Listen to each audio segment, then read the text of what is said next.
Hello, everyone, and welcome to this live stream special. I'm not alone here. I'm joined by two fantastic guests, and we are going to do a little bit of an introduction and let you know why we're doing this live stream and who actually everyone is. So I'm Stephen Drew. You know me by now or are fed up with me talking, so I'll move swiftly on. But I am joined here by two fantastic guests, and two that I've met in person, and I'll tell you how I know everyone, because if you aren't familiar, I am an ambassador of a charity called the Architects Benevolent Society, and the link's below, and you can check that out whenever you fancy. But through that charity and through being an ambassador, there are other ambassadors, and as well, we have the fabulous Mark below. So maybe, Mark, you can kick off the round of the introductions and let us know who you are, and then we can jump on to the fantastic Andy afterwards.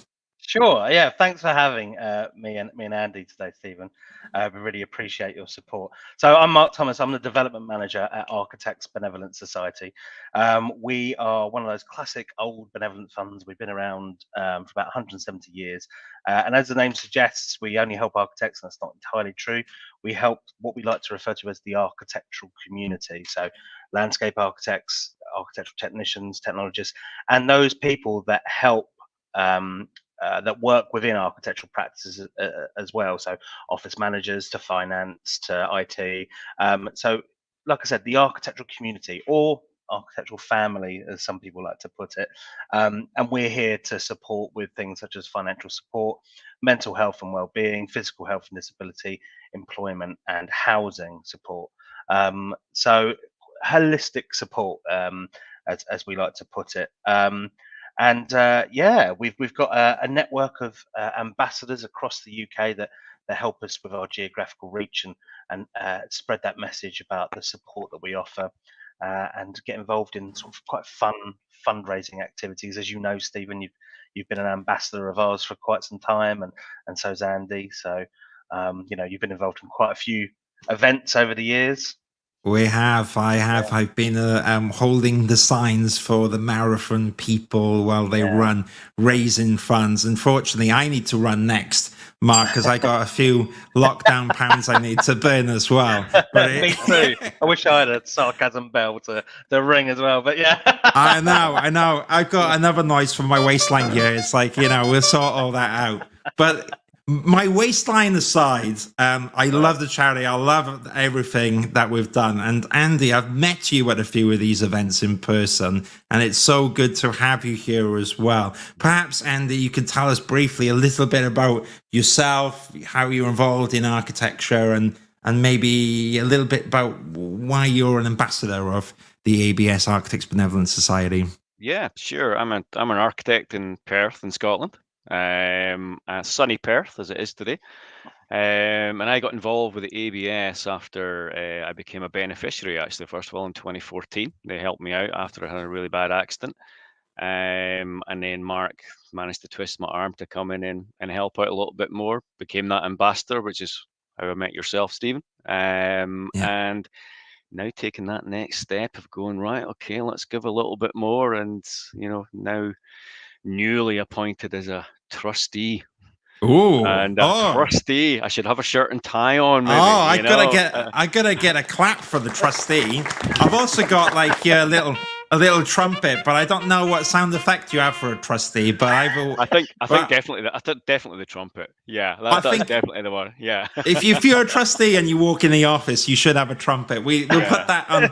We'll put that on the list, Mark. But you haven't had time for red carpets and trumpets because a few years ago at the Architects Benevolent Society, a lot of the focus was about mental health, especially during the pandemic, and maybe later, Andy, we can build up on the kind of the stories of the people that you've seen help on your story. But right now, though, what's quite interesting is that before in the pandemic, the different set of problems, Mark, and now there's an appeal that you're doing for the cost of living. And I feel it as well. Unfortunately, I've invested in an LED wall. Luckily, they're LEDs, but otherwise, with the cost of living, this wall would cost a lot. And I joke about that, but the truth is, cost of living at the moment is really expensive, isn't it? And architecture is an amazing profession, but a lot of people are quite struggling with the rising costs. So, Mark, do you want to give us a little bit of an overview of like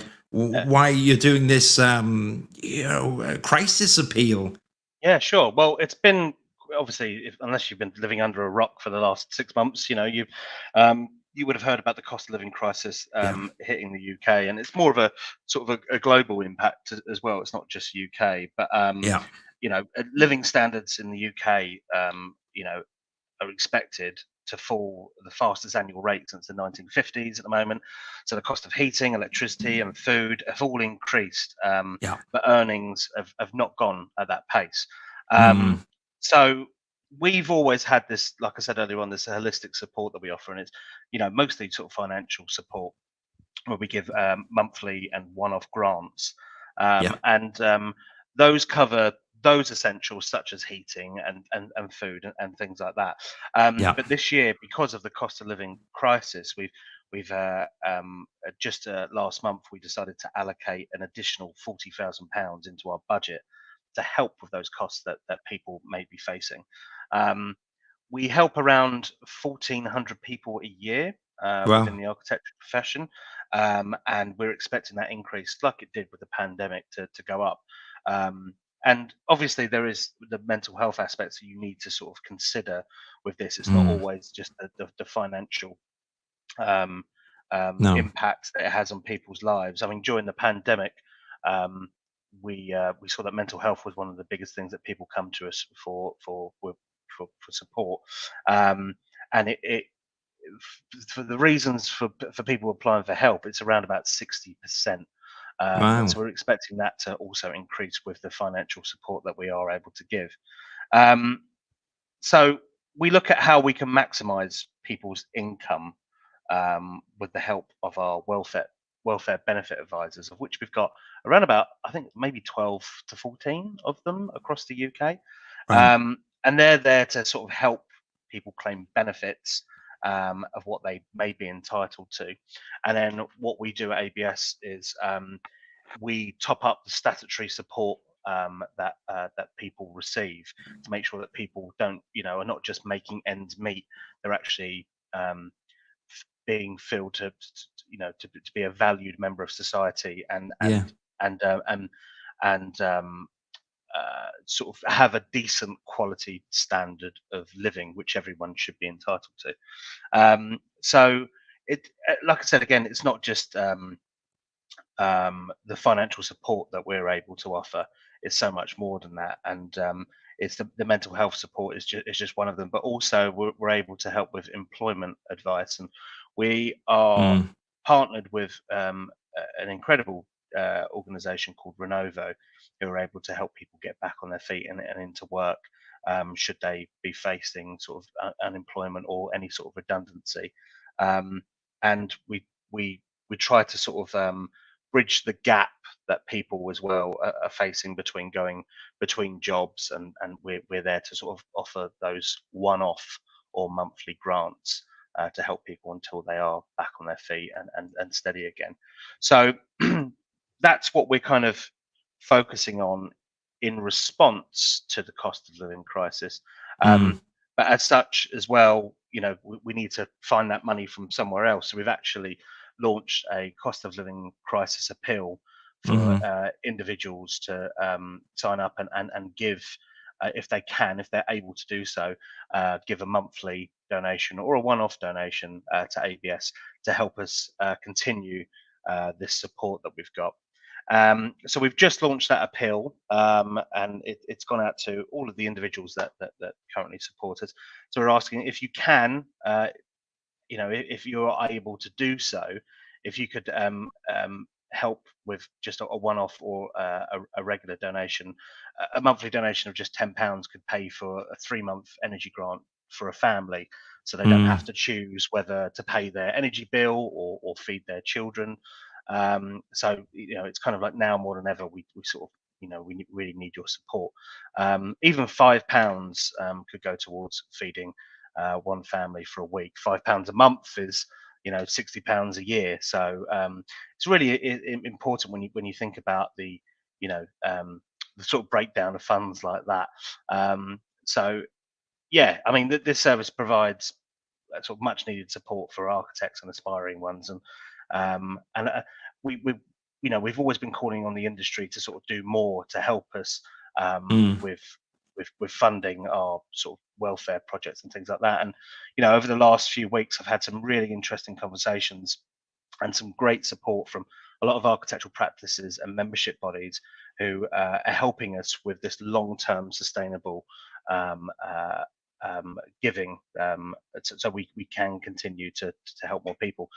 Some of the practices I've spoken to, Glen House Architects, Alfred Hall Monaghan Morris, the Chartered Institute of Architectural Technologists, they've all come forward and really sort of helped us with this crisis and given us long-term sustainable sort of income.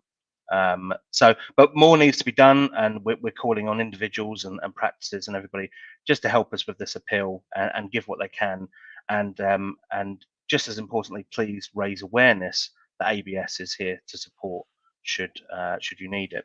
Yeah, I think that's really important here, and especially the awareness, I think is a key thing, and I do believe that is a really important cause you're doing. And what I'd like to touch upon is, because this is a live stream, if there's any questions you want to ask ABS as well, we can bring that up on the screen, as long as they're polite and not rude. Well, Mark's got a good sense of humor.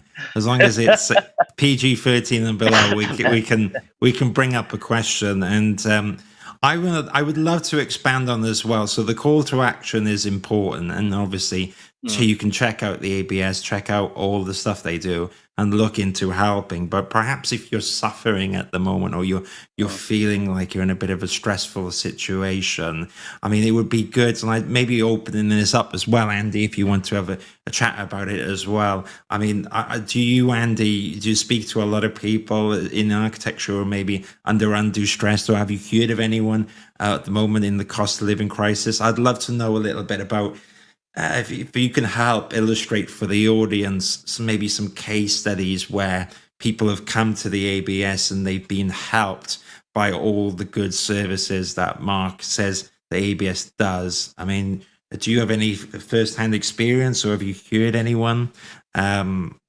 Not initially at the moment in terms of the cost of living crisis, because I've not got that sort of daily involvement with the ABS in terms of who they're supporting. And being a sole trader, I'm not necessarily in contact or seeing people in offices. But certainly I know myself in terms of where costs have gone and personal costs. And I just made a trip for some concerts, and I cannot believe the amount it cost us in petrol, and then even trying to keep herself in food and everything. It was absolutely crazy, Yeah.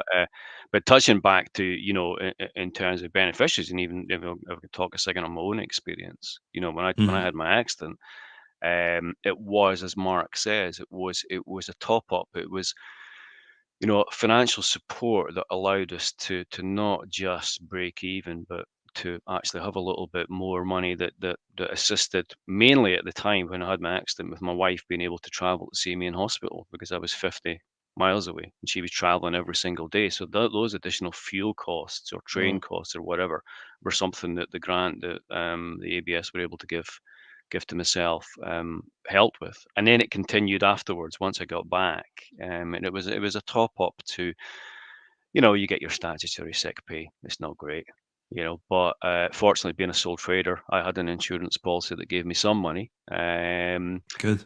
But you get these things, you take these policies out because you're told to when you're a sole trader. What if you can't work? And then there's a 13-week lead-in period, and you think, right, I'm not getting any money for 13 weeks. 13 weeks comes in, and they're like, oh no, you don't get it for another 4 weeks because you get paid in arrears like you do if you're working in an office. So it was actually 17 weeks before I got any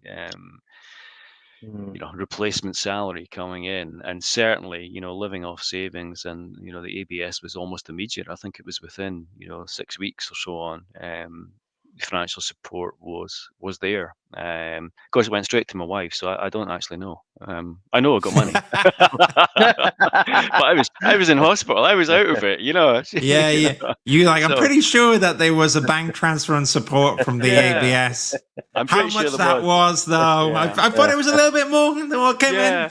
Yeah, I did notice that when she came to visit me in hospital, she started to spend a little bit more time going shopping. She disappeared off. She was immaculately dressed for your hospital visits then, Andy. She was indeed, But yeah, joking apart, it's excellent financial support. And then it's not just financial support though. There's obviously the mental health side of things as well when you're recovering from an accident. The fact that they keep in touch with you, and anything that you need, even any equipment or anything that you might need to assist you physically or whatever is there, and is there for you. I mean, in Scotland, the ambassadors in Scotland, we meet once a month. So it is something that we've been talking about. One thing from lockdown is done. We've actually made the ambassadors in Scotland closer because we have a meeting once a month via Teams and just sit and chat. And sometimes it's support for one another, and sometimes it's talking about what can we do, how can we best support people, and what call to action is there that we can try and put into place.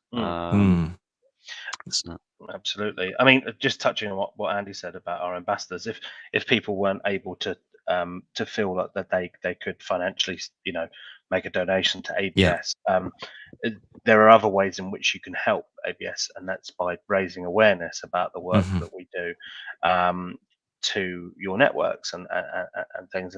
But one of the ways you can do that is by becoming a volunteer ambassador, which I've got a link actually, which if it's okay, Stephen, I can post a bit about becoming an ambassador. Please put the link, and I'll get up. What I'll do now while we're talking is I'll bring up actually the website, and Mark, you can drive me on the website because I'm doing it live. So you tell me if I'm clicking on the right. This is a really great idea.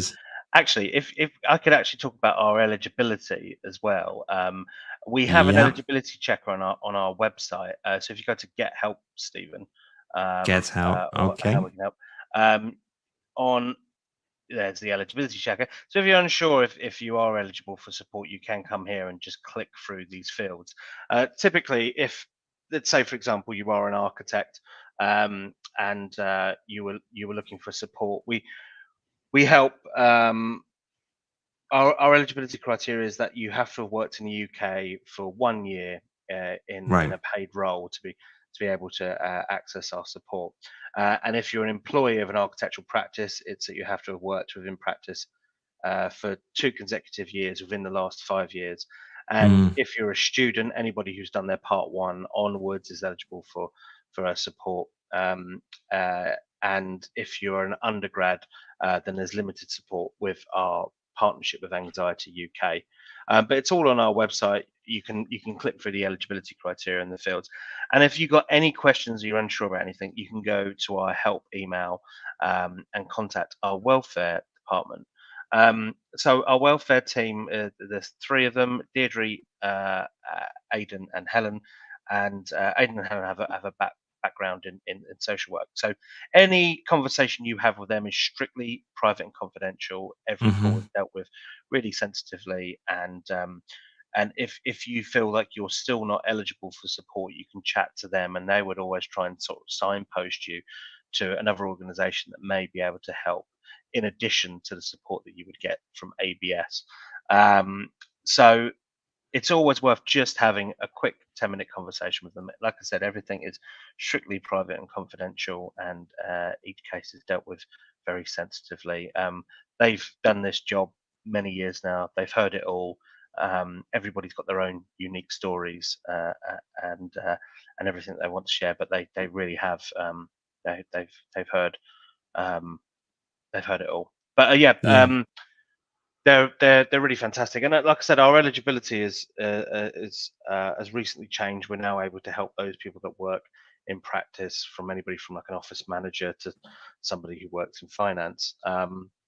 So we're looking to help more and more people, and things are always changing. So and so is the ways in which we support. So we're always looking at developing little pilot schemes, which I won't go into too much detail about at the moment because they are just pilot schemes. But we're always looking to develop that help, especially around well-being and mental health.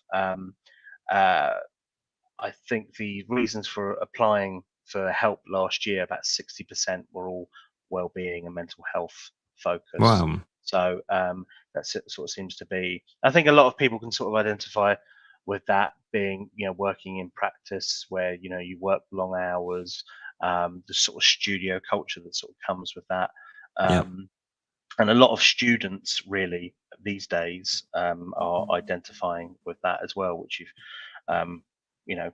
we hear a lot about these days, sadly.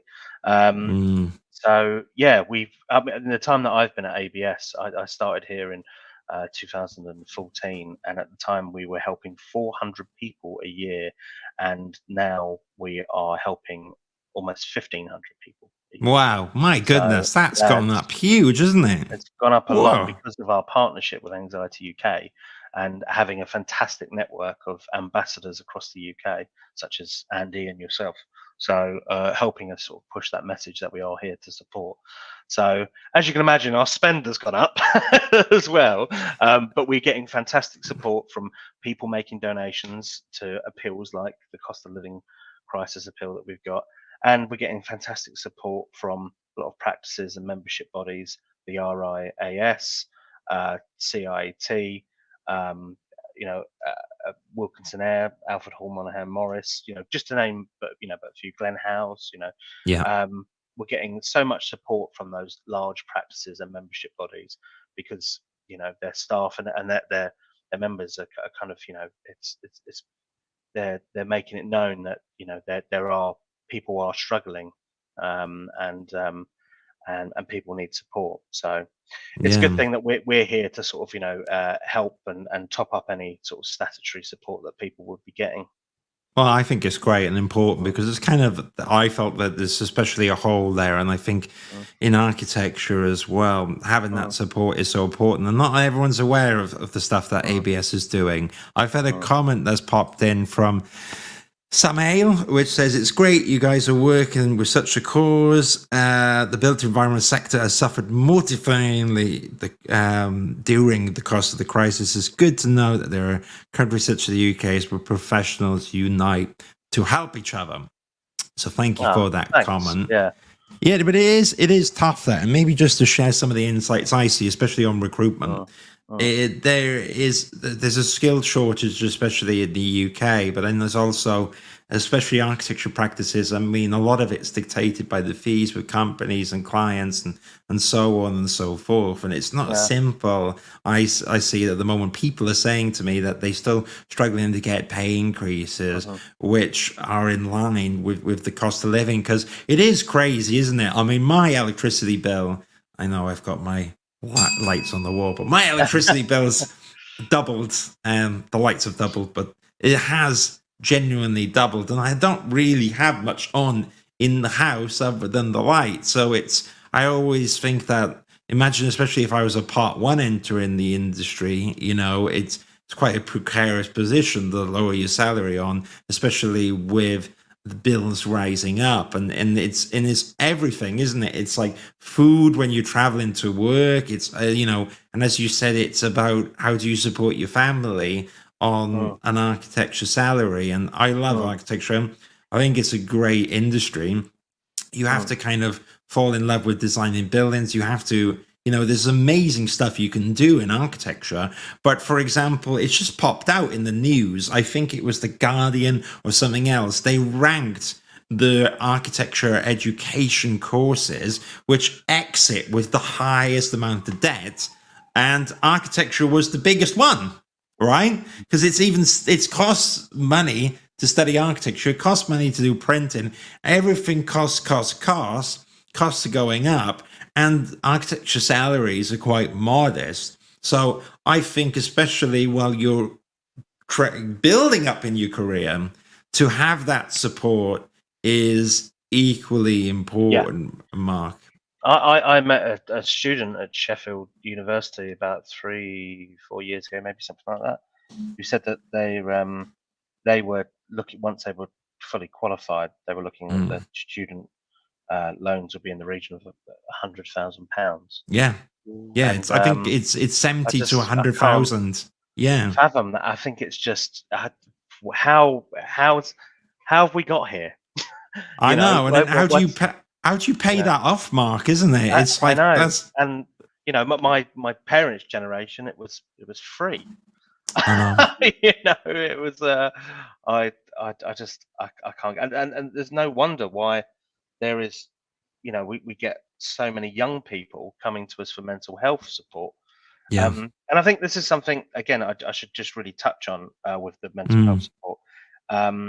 Is as I said, you know, the majority of people coming to us are coming to us because of mental health support. But the who we're partnered with is Anxiety UK, and their service is incredibly fast. If you were to go down, you know, the obvious route of going to your GP and asking for support, and then they would refer you on for counselling. Yeah. To get that counselling, you could be waiting about 8 or 9 months. And if we refer you over to Anxiety UK, you could be seeing a counsellor within 2 weeks.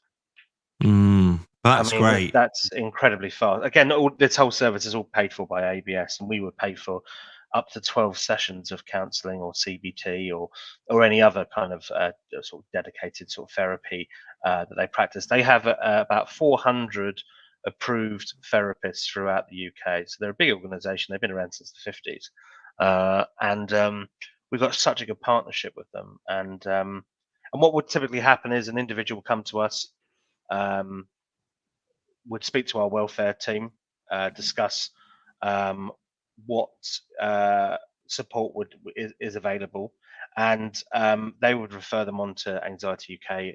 Anxiety UK will perform a wellbeing assessment on the individual, and that wellbeing assessment determines what level of support is needed, and then ABS pays for that support. So it's all free to the individual. Now, again, with this support through AUK, what I mentioned earlier about our holistic support, is that if somebody comes to us with a mental health issue, we would try and we look at, like, we were originally set up as a relief of poverty charity, but over the last 5 or 6 years, we've been looking at prevention of poverty. So if somebody comes to us with, for example, with a mental health issue, we would refer them on to Anxiety UK, but we would try and find out what has caused that mental health issue. It could be that they have been made unemployed, so we would refer them on to our employment specialist to help in that area as well as the mental health area. It could be that they're in a lot of debt, so we would refer them over to one of our benefit advisors, so they're getting, they're able to claim the benefits they should be. It may be the case that they've got a family and they need a monthly grant or a one-off grant or something like that. So we try to help in other areas to make sure that people, aren't just receiving one service; they're receiving multiple services, so they don't fall back into that poverty. So we try to sort of prevent that from happening, really. So it's not just one area that we can help with, it's several areas. Yeah, and they're normally quite connected, aren't they, Mark, as you say, because struggling with, for example, the cost of living can add to your anxiety, or it can get compounded, and so you kind of get this downward spiral then of happening where you feel trapped in the situation, you're not quite sure what to do. And there's something that you touched upon, which is quite important, because years ago, I used to run a business. So a little bit like, as you mentioned, Andy, you were a sole trader before. I used to run a business, and at one point that was winding down, and I was in a very messy kind of arrangement, and I felt very incredibly stressed, felt extremely anxious. And as you said, Mark, I looked at the NHS for counselling. I felt like I needed some therapy, needed to talk this through. And you're right, because it was a professional situation, because I wasn't in quote unquote like a domestic situation in my living where I live, which was high risk. I think I was on like a waiting list of 6 to 7 months, and in the end I went private. Luckily at the time I had finances to do that, but not everyone does have that option. And waiting 7 months is a huge amount of time, especially if you're in a precarious position. So I agree with you, and I think that's what I was quite keen to do this call, because it's twofold. Obviously, if people are in the position to help others in their career, it's amazing, and they should get in touch and find out all the stuff that the ABS does. But equally, if you kind of tuned into this live stream and you thought, what's all this about? And maybe you're a bit, you would like to talk to someone, as Mark said, in confidence, because it's all private, and you work in the architecture industry, then you should get in touch with the ABS. And actually, I agree with you, just sharing it with your network, maybe someone will see what the Architects Benevolent Society does, and then they get in contact. Because the other thing is, I imagine that Mark or Andy, you tell me, but when sometimes people, maybe they feel a bit awkward or shy coming forward about all this stuff. Maybe they feel awkward about talking about that they're struggling paying the bills. You know, that maybe there's pride there, or not sure what to do. But everyone that calls in, Mark, it's treated confidentially, and everyone's situation's completely different. Is that right?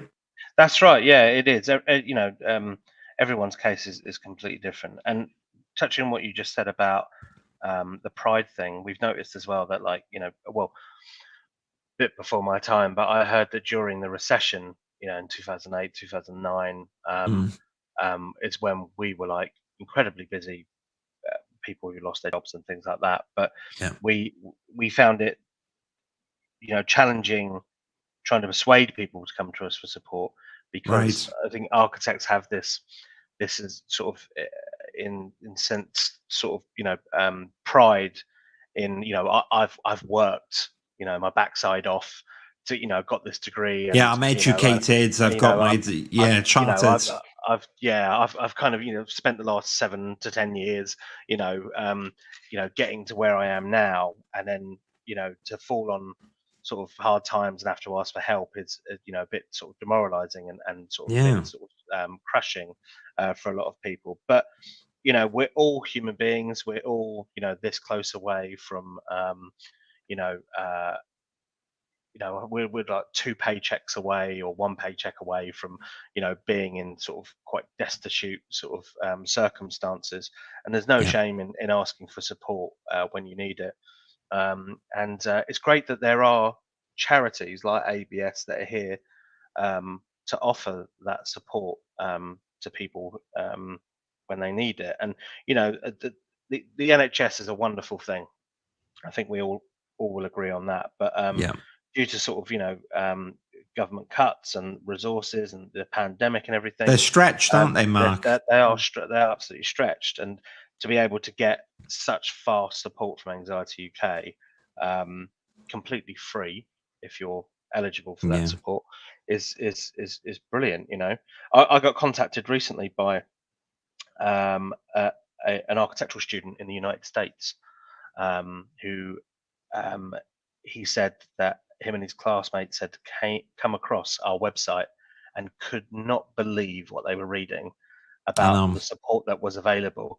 And he was saying that they had they'd never heard of anything like that in America, and they were asking if we knew of any organization similar to us over there, because they're in real desperate need for it. And it's interesting. I mean, there is the only other sort of architectural charity that I know of that does a similar line of support that we do. There is another Architects Benevolent Society in Ireland, and so if you are listening in Ireland, we obviously cover Northern Ireland in our sort of national support, but yeah, there is also another charity in Ireland that can support if you are watching or listening to this from there. But yeah, it's great that there are charities like this. You know, there's so many benevolent funds, like these really old ones. We've been around 173 years. Gosh. You know, you're wearing well. You're looking well. I'm looking well. I mean, I put on a bit of weight during the pandemic, but other than that, I think I'm doing pretty good. Yeah. No, I think it's interesting you're talking about. I mean, I lost my job during the recession, 2008, 2009, which is when I set up on my own. And that initial 6 months is just, it is devastating. But Yeah. fortunately, I'd been with the practice for a long period of time, so there was a reasonable amount of cash made available to me to get me through, to give me time to heal. But I didn't even at that time consider the ABS as something that I could actually apply to or go to for support. And I think that's where the awareness comes in, the work that we do as ambassadors, Stephen, and trying to make people aware of the fact that there is support out there for you. You're never ever alone. And that pride aspect is that you hit the nail on the head there, Mark, that you do have that thing. You've studied for 7 years, you've gone through parts 1, 2, and 3.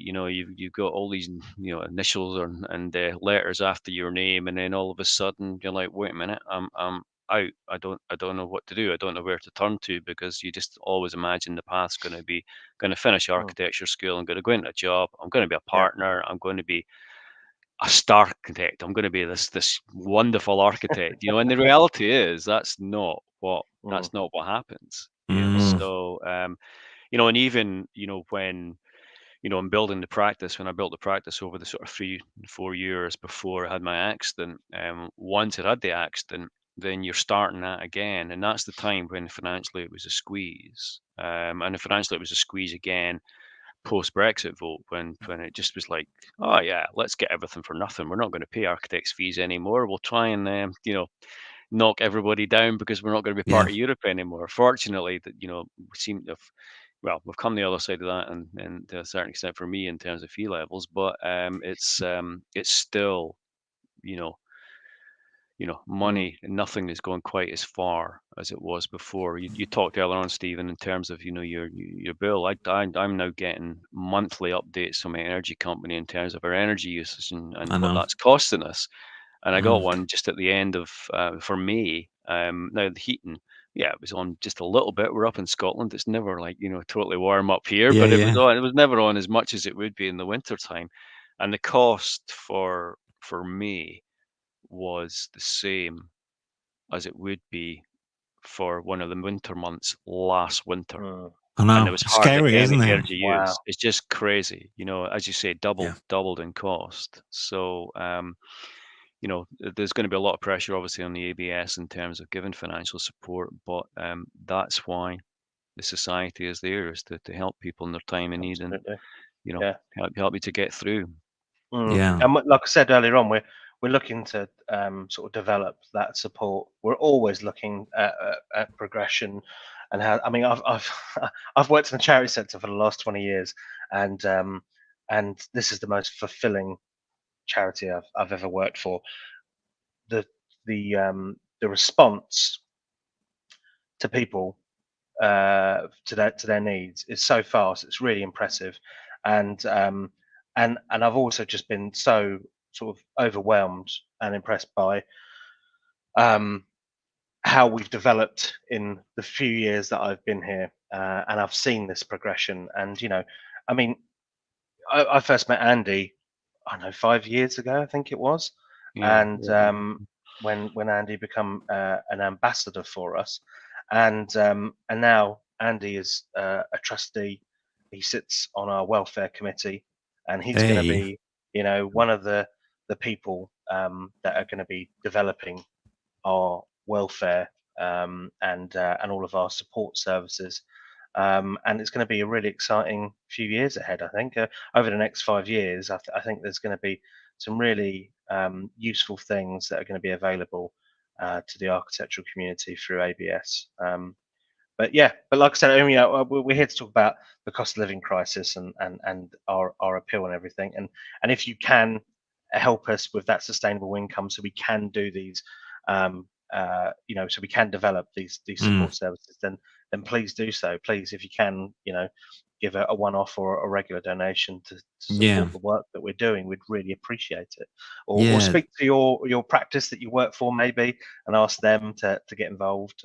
We would appreciate all the support we can get, so we can continue to help more people, not just through this crisis, but long into the future. I'll bring it up here now, but what I quite liked as well, maybe Mark, what would be really cool is, can you help visualize how much a donation, what kind of, how it can affect, where so a little small donation can affect 2, 3, 4 people or more. Because I thought that was interesting, and I had some stats earlier. I think it was on one of the pages as well. But can you visualize that for people? Because actually, I think a small donation goes a long way, right? It does, yeah. I mean, if you were to give regularly, I mean, we do ask. Obviously, we get one-off donations from people, and that's amazing. We're so grateful, and we really value it. Thank you very much. Yeah. But the regular donations have a real long-term impact. So that's kind of why we ask people to give regularly.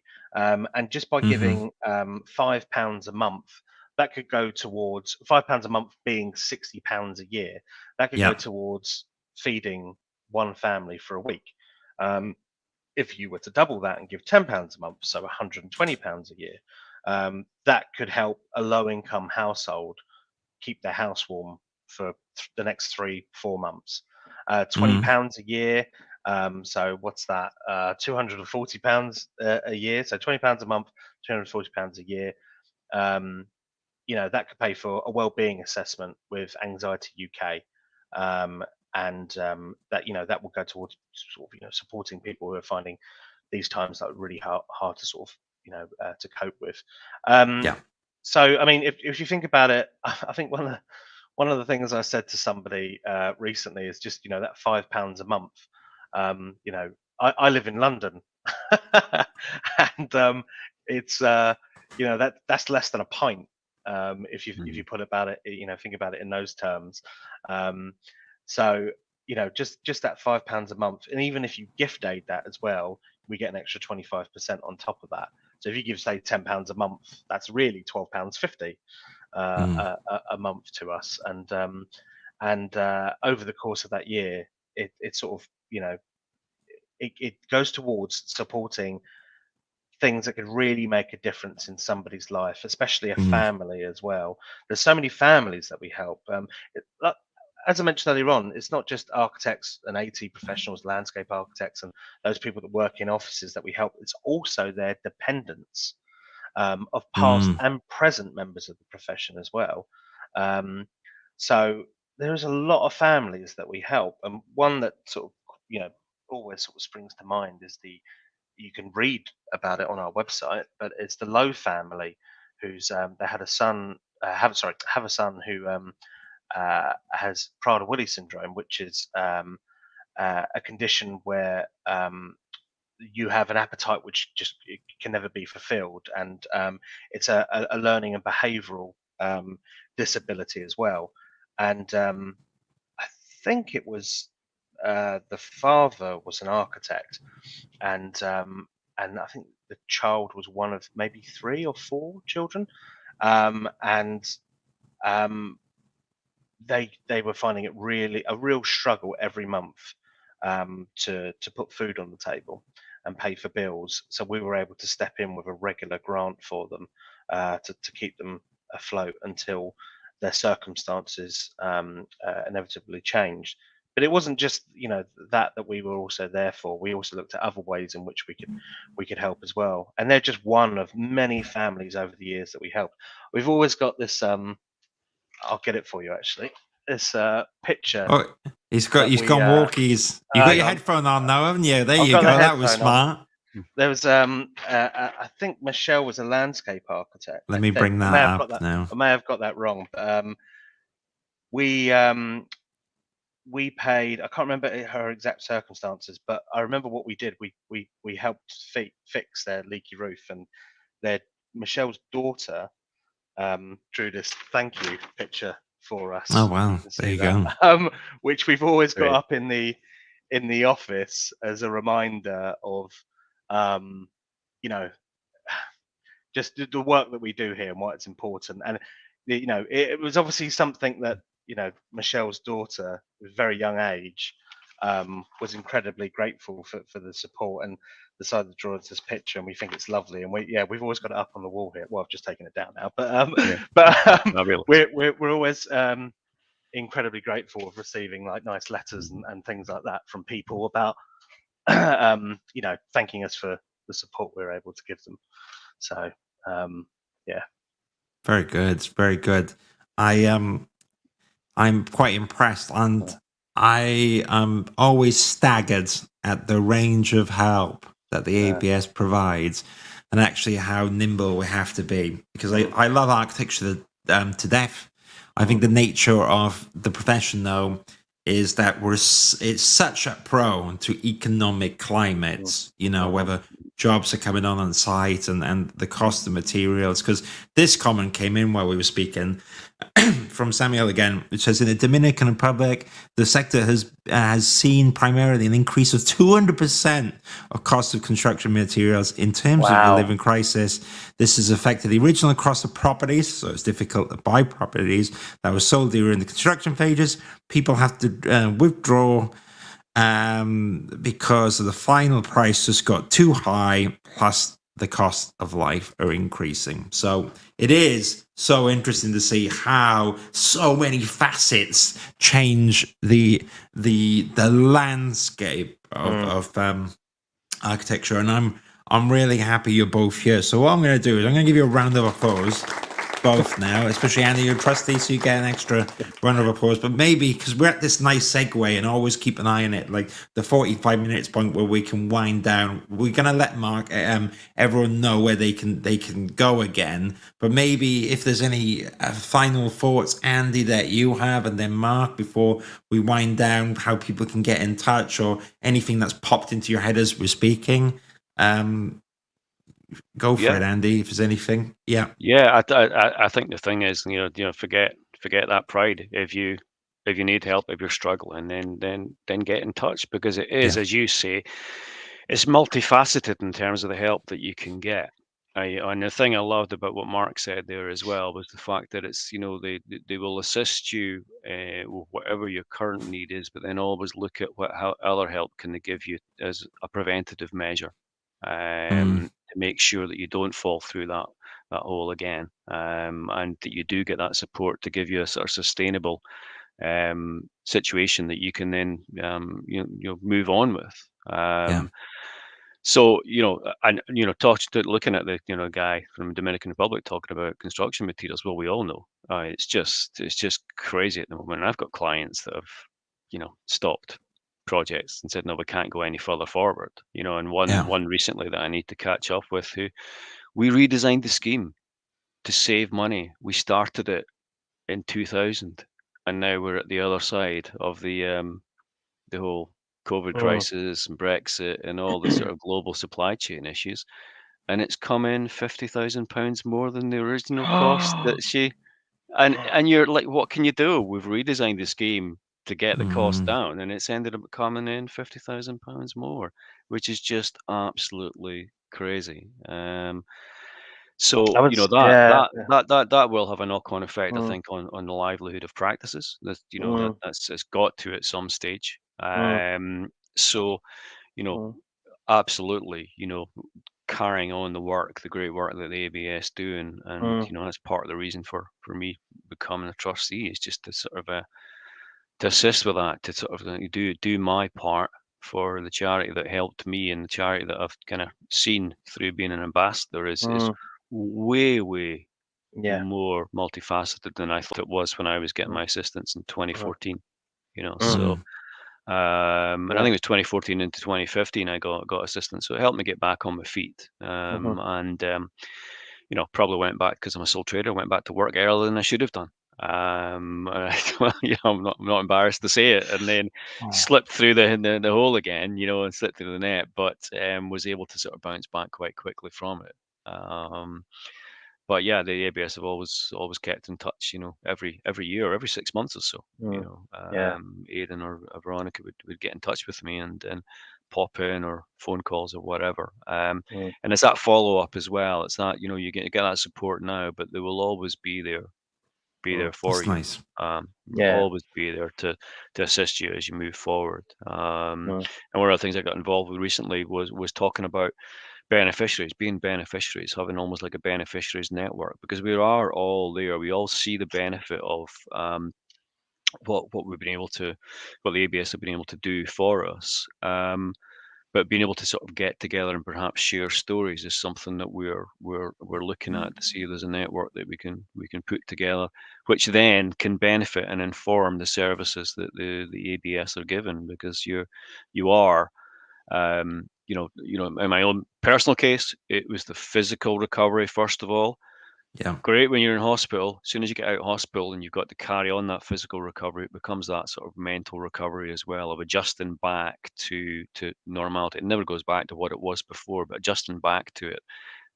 No, I didn't need to use Anxiety UK. Fortunately, I had some assistance from the hospital. If Anxiety, I don't think at the time Anxiety UK was something that ABS were linked with, but as soon as they came on board, I was like, well, that's a great idea, and particularly because of the fact that they can short circuit it. I've got friends that are not architects, but they've got children that need help from children mental health charity, and of course they are waiting 9 months to a year to get the assistance from CAMS. It's crazy because the NHS and all the services that are there are under such pressure.